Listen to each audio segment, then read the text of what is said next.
Los hilos flojos son hilos que se utilizan para marcar el patrón en la tela. Posteriormente se va a hilvanar y se van a remover, pero la ventaja de los hilos flojos es que no van a dejar ninguna marca y de esta manera la prenda se verá de manera más pulcra. La manera de crear un hilo flojo es con los patrones adheridos a la tela con alfileres. Se introduce la aguja con el hilo y se deja un espacio. Del otro lado sobre la tela va a estar pegado.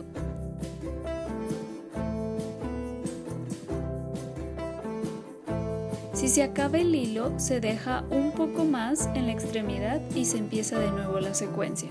Una vez de terminar de marcar los patrones, se va a remover los alfileres, quitar el patrón, se abrirán por en medio y se cortarán. De esta manera tendremos marcados los patrones. Al usar entretelas se debe usar los hilos flojos después de pegar la entretela, esto para que no se queden pegados.